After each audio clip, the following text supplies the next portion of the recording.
They are in poverty, according to the Joseph Rowntree Foundation. 4 million are children. And it is they, the UN Special Rapporteur Philip Alston, has come to see. I'm a mother, I should be able to look after my family properly, not have to beg in these places for food. In the West End of Newcastle, this food bank supplies food to around 42,000 people every year. They've seen demand rise here by 20% in the past 6 months. Buddy, bring. Good boy. For Anita Holmes, it was a lifeline. With 3 children to feed and waiting for her first payment of the benefit Universal Credit, she ended up meeting Carol, a volunteer, after contacting the food bank online in the middle of the night. What made you contact the food bank at that time of night?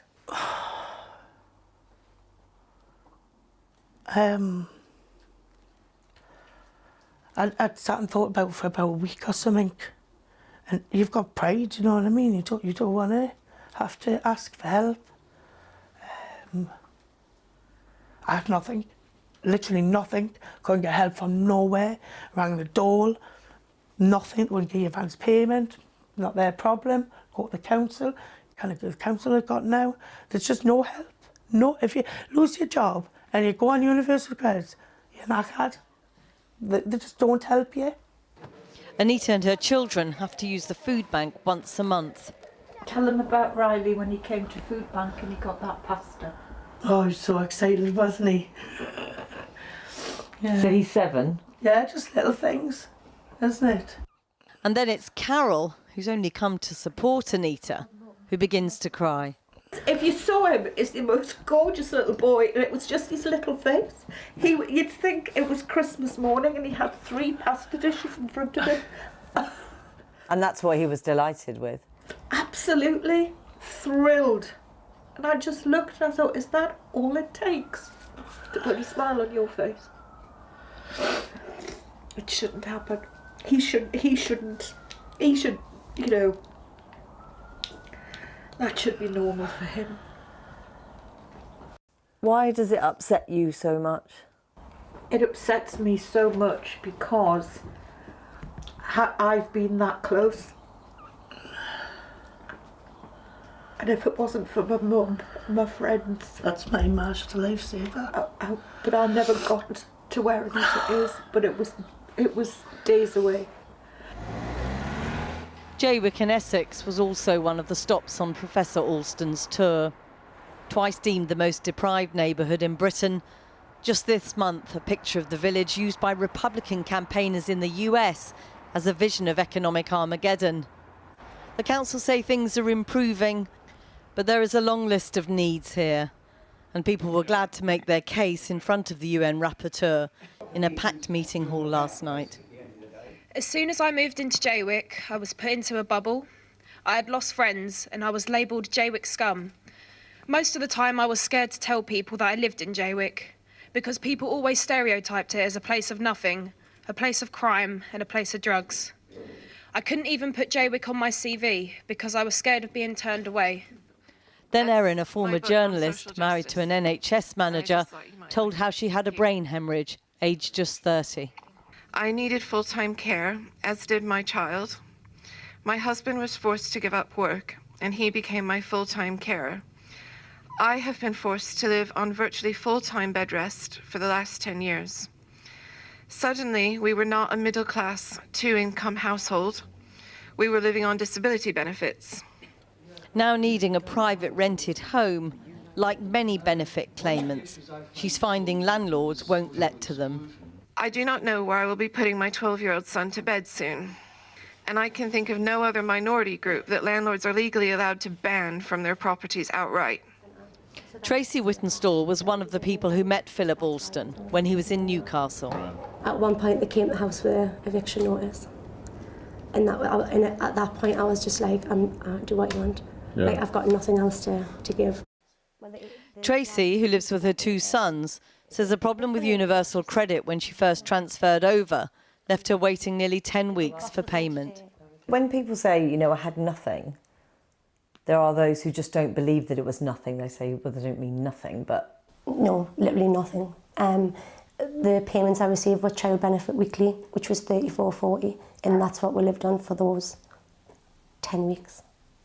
£34.40 a week for a family of 3. It was bread or bus fare. It was milk or bus fare. You know, I didn't have cups of tea because the little one wanted a glass of milk. That is, you'd never think that is how people would live, but that's what I live like. I was forced to live like that. I had no choice. And how important do you think this mission by the UN rapporteur is? Do you think it's important? I think it's very important. I think it's important for people like me that someone is fighting a little bit in your corner. I've said it all along that it's kind of just get on with it.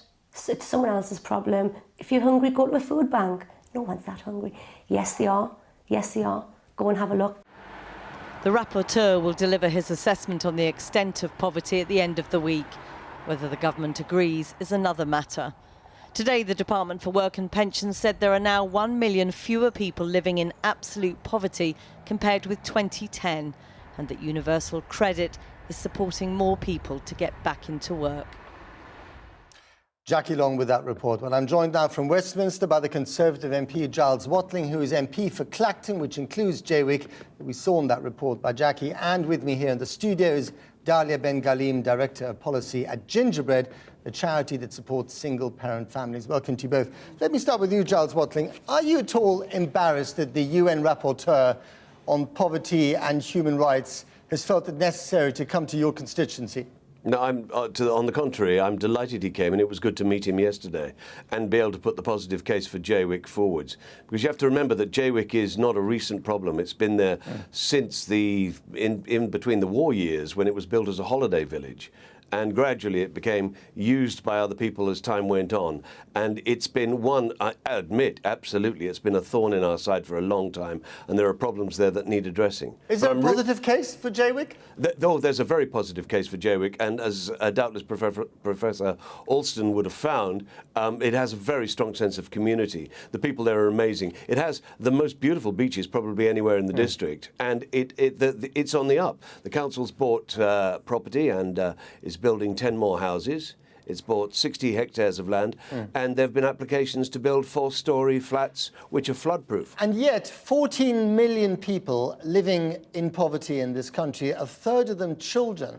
We're still the 6th largest economy. We have so many big social issues to deal with, and yet we seem to be paralysed by Brexit and therefore unable to deal with them. Well, I don't think it's being paralysed by Brexit so much. I think there are issues. We've been through a period of great trauma when we had the big financial turndown in 2008, and we're pulling ourselves out of that. There is light at the end of the tunnel. But the whole point is we have to create the wealth, and if we can create the wealth, we can help these people. Right. And listening to that report, it is quite distressing, but we must reach out and help the people. We must create the safety net. But we're also creating some of our own problems, or rather the government is universal credit, as we heard in that report, as we keep hearing, is actually contributing to poverty in this country. Well, I don't agree. Universal credit it's a transition. And we went down to the job centre recently. DWP workers there are delighted with the way it works in Clacton, and they find it easier to administrate. And they say, on the whole, they have happy clients. But here's the issue. There have been glitches. That's admitted. It's being rolled out in Clacton now, and the government's injecting another £4.5 billion to make sure those glitches don't happen, and they shouldn't. OK. Dalia Ben Galim, you just heard what he had to say there, the MP for Clacton. Do you buy what he's saying? Well, I mean, I certainly think that there's positive cases in some places. I mean, to say that universal credit is being plagued by glitches, I think is really problematic. What we hear at Gingerbread from single parents is it's not glitches and it's not the teething problems. We find a system where single parents are plunged into debt when they move on to universal credit, waiting a kind of minimum of 5 weeks.